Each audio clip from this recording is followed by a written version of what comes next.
আসসালামু আলাইকুম। প্রথমেই আমাদের সকল শহীদদের প্রতি বিনম্র শ্রদ্ধা।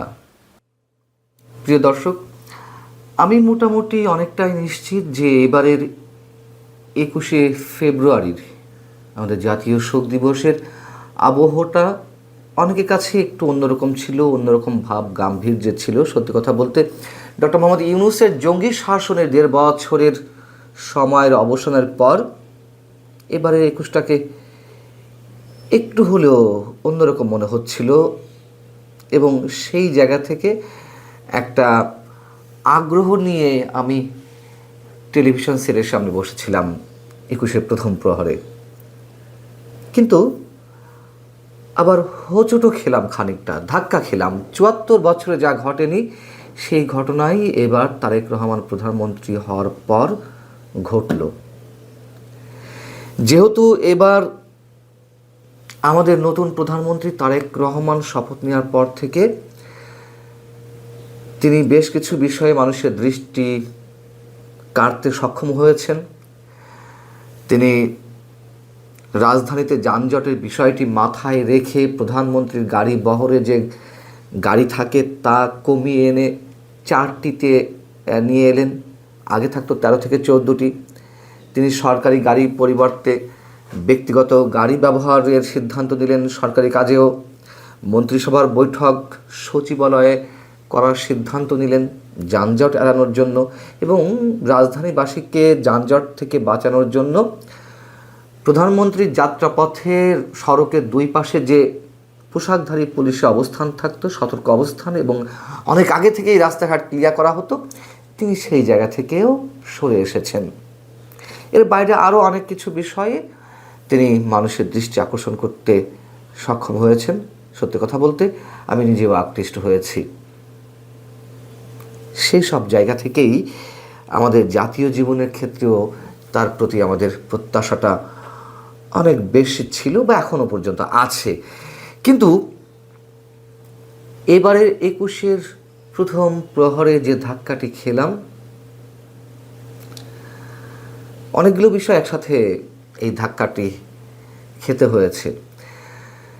প্রথমে দেখার চেষ্টা করছিলাম যে গত 1.5 বছরে রাষ্ট্রীয় দিবসগুলোতে, সেটি শহীদ দিবস হোক, বিজয় দিবস হোক, স্বাধীনতা দিবস হোক, আমরা দেখেছি যে রাষ্ট্রপতি শাহাবুদ্দিন সাহেবের সঙ্গে সাবেক প্রধান উপদেষ্টা ডক্টর মোহাম্মদ ইউনূসের স্বামী স্ত্রীর সম্পর্কের মতন বা সতীনের সম্পর্কের মতন একটা দূরত্ব বজায় রেখে সবসময় চলেছেন ডক্টর মোহাম্মদ ইউনূস।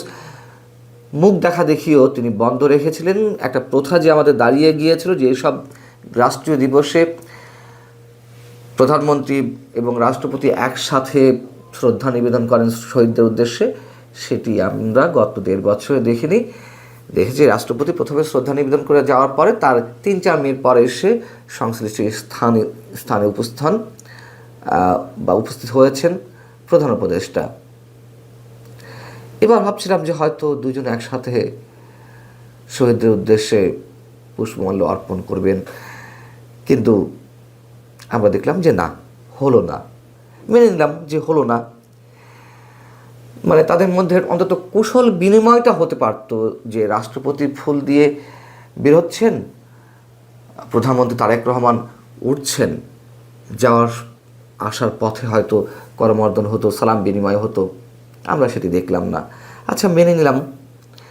কিন্তু পরবর্তীতে যা দেখলাম, অবশ্যই অগণিত মানুষ, অসংখ্য মানুষ প্রচণ্ড ধাক্কা খেয়েছে, খানিকটা বিস্মিত হয়েছে। শহীদ মিনারে দোয়া মাহফিলের আয়োজন করা হলো। আমাদের প্রধানমন্ত্রী তারেক রহমান যখন শ্রদ্ধা নিবেদন করলেন, এবং তার আরও একটা জিনিস এর মধ্যে চোখে লাগার মতন, অবশ্যই সেটি ভালো লেগেছে, যে পরিবারের সদস্যদের নিয়ে তিনি তার সহধর্মিণী এবং সন্তান জাইমা রহমানকে নিয়ে আলাদাভাবে পরিবারের পক্ষ থেকে শ্রদ্ধা নিবেদন করেছেন। এটি অবশ্যই ভালো লেগেছে। যেটি বলছিলাম, যে এই শ্রদ্ধা নিবেদনের পরে মাইকে ঘোষণা দেওয়া হলো যে দোয়া মাহফিলের আয়োজন করা হয়েছে। শহীদ মিনারে ফুল দেওয়াটা, শ্রদ্ধা নিবেদনটা, এগুলো আমাদের রাষ্ট্রীয় আচারের মধ্যে থাক না, আমাদের সামাজিক আচারের মধ্যে থাক। গত ৭৪ বছরে বায়ান্নর ভাষা আন্দোলনের পর থেকে ৭৪ বছরে এই শহীদ মিনারকে কেন্দ্র করে ধর্মাশ্রয়ী একটি উগ্রবাদী গোষ্ঠী সবসময় চেয়েছে এখানে দোয়া মাহফিলের আয়োজন করা হোক, এখানে মিলাদ মাহফিলের আয়োজন করা হোক, মোটামুটি মৌলবাদিত্বের দখলে নিয়ে যাওয়ার একটা চেষ্টা করা হয়েছে। কিন্তু ৭৪ বছরে সেটি সম্ভব হয়নি, যেটি তারেক রহমান শপথ নেওয়ার পর হলো। কেন হলো? পিছনে কারণটি কি? তারেক রহমান কি মানে এটি খুব সাদামাটাভাবে নিয়েছেন বিষয়টি? মানুষের মনে সন্দেহ জায়গাটা খুবই স্বাভাবিক যে ডক্টর ইউনূসের ১.৫ বছরের যে জঙ্গি শাসন, মৌলবাদী শক্তির, সাম্প্রদায়িক শক্তির যে আস্ফালন, তারই ধারাবাহিকতার একটি ছাপ, সেই ধারাবাহিকতার একটি প্রভাব বিএনপি সরকারের উপরেও রয়ে গেল কিনা, এটি কি তার কোনো সিমটম? দোয়া মাহফিল হতেই পারে শহীদদের জন্য। কেউ ২ রাকাত ৪ রাকাত নামাজও আদায় করতে পারেন, নফল নামাজ, কোরআন শরীফ তেলাওয়াত করতে পারেন, কোনো সমস্যা নেই তো। সেগুলো নিজের বাড়িতে বা মসজিদে এগুলো সীমাবদ্ধ থাকলে সমস্যা কি? আচ্ছা, দোয়া মাহফিল যখন হলোই, তখন রাষ্ট্রপতির উপস্থিতিতে কেন এটি হলো না? রাষ্ট্রপতি চলে যাওয়ার পরে, তারেক রহমানের শ্রদ্ধা নিবেদনের পরে কেন এই আয়োজনটি করতে হলো? জাতির সামনে কি মেসেজটি গেল? রাষ্ট্রপতি তো সাংবিধানিক পদ, রাষ্ট্রপতির পদটি। গত ১.৫ বছরে রাষ্ট্রপতির প্রতি এই যে সাবেক প্রধান উপদেষ্টা ডক্টর মোহাম্মদ ইউনূস তার যে প্রতিহিংসার প্রতিচ্ছবি আমাদের সামনে ফুটিয়ে তুলেছেন, তুচ্ছ তাচ্ছিল্য করেছেন, এটিও কি তার একটি নমুনা আমাদের সামনে উপস্থিত করলেন আমাদের প্রধানমন্ত্রী তারেক রহমান? দোয়া মাহফিল যদি হলোই বা, তাহলে অন্য ধর্মের পক্ষ থেকে কেন এই ধরনের প্রার্থনার আয়োজন করা হলো না? কেন হিন্দু ধর্ম বা খ্রিস্ট ধর্ম পক্ষ থেকে বিশেষ প্রার্থনার আয়োজন করা হলো না? এই দেশ তো আমাদের সবার, হিন্দু, বৌদ্ধ, খ্রিস্টান, মুসলমান সবার। এই দেশের জন্য শুধু যুদ্ধ তো মুসলমানরা করেনি, এই ভাষা আন্দোলনের জন্য তো বুকের রক্ত কজন দিয়েছেন এমন কজনের নাম আমরা জানি, অনেকেই তো আন্দোলনে ছিলেন। আমরা হোঁচট খেলাম, আরও হোঁচট খেলাম যখন দোয়া মাহফিলে কেবলমাত্র মানে শহীদদের উদ্দেশ্যে ২-১টি কথা বলার পর আমরা দেখলাম জিয়া পরিবার বন্দনা শুরু হয়ে গেল। প্রেসিডেন্ট জিয়াউর রহমানের জন্য, সাবেক প্রধানমন্ত্রী খালেদা জিয়ার জন্য করুক না, অবশ্যই করতে হবে, কিন্তু তার তো একটি মাত্রা থাকবে। আমরা এই মাত্রা অতিরিক্ত কাজগুলো দেখেছি গত ১৫.৫ বছরে আওয়ামী লীগ সরকারের সময়। সব কিছুতে মুজিব বন্দনা, সব কিছুতে বঙ্গবন্ধু বন্দনা, শেখ হাসিনা বন্দনা, এবং এই যে বন্দনা, এই যে চাটুকারিতা, তার তো খেসারত অনেকভাবেই আওয়ামী লীগকে দিতে হয়েছে। আমরা চাই না যে এই ধরনের চাটুকারিতার মাধ্যমে, তোষামোদকারীদের মাধ্যমে, এই ধরনের জিয়া বন্দনার মধ্য দিয়ে, তারেক বন্দনার মধ্য দিয়ে আবার বিএনপিকে ওই ধরনের কোনো খেসারত দিতে হোক।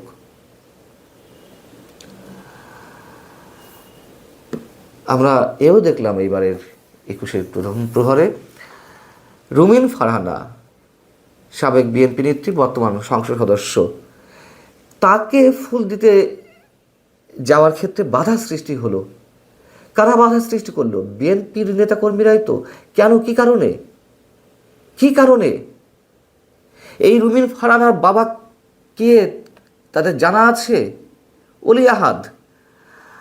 মানে ১৯৪৮ সালে ১১ই মার্চ যখন ঢাকা বিশ্ববিদ্যালয়ের ছাত্র ধর্মঘট শুরু হলো, প্রতিবাদ সভা শুরু হলো, বিক্ষোভ প্রদর্শন শুরু হলো বাংলা ভাষাকে রাষ্ট্রভাষা করার দাবিতে, সেই ধর্মঘট, সেই সভা থেকে যাদেরকে আটক করা হয়েছিল, বঙ্গবন্ধু শেখ মুজিবুর রহমান, শামসুল হক, অলি আহাদ, শওকত আলী, কাজী গোলাম মাহবুব, এই যে অলি আহাদ, এই অলি আহাদই তো রুমিন ফারহানার বাবা। তার বাবা ভাষা আন্দোলনের অন্যতম নায়ক। ভাষা শহীদদের প্রতি রুমিন ফারহানাকে শ্রদ্ধা জানাতে দেওয়া হবে না? আমরা আরও দেখলাম এই ২১-এর প্রথম প্রহরে নোয়াখালীর কোম্পানিগঞ্জে আওয়ামী লীগের রাজনৈতিক কার্যক্রম নিষিদ্ধ, এই জন্য আওয়ামী লীগের কয়েকজন শ্রদ্ধা জানানোর প্রস্তুতি নিচ্ছিলেন। তাদেরকে ধরা হলো রাজনৈতিক কার্যক্রম নিষিদ্ধ এই কারণে। কেন ধরতে হবে? কেন আটক করতে হবে? এটা কি কোনো রাজনৈতিক প্রোগ্রাম? শহীদ দিবসে শহীদদের উদ্দেশ্যে শ্রদ্ধা নিবেদন। আমরা চাই না আর কোনো অনভিপ্রেত, আর কোনো অনাকাঙ্ক্ষিত, আর কোনো প্রতিহিংসার রাজনীতি তুমুল ভয়ে বাংলাদেশে ফিরে আসুক। আমরা চাই না এসবের কারণে আমাদের নতুন প্রধানমন্ত্রী তারেক রহমানকে তাকেই অতিমাত্রায় খেসারত দিতে হোক, এটি আমরা কোনো অবস্থাতেই চাই না। ভালো থাকুন সবাই।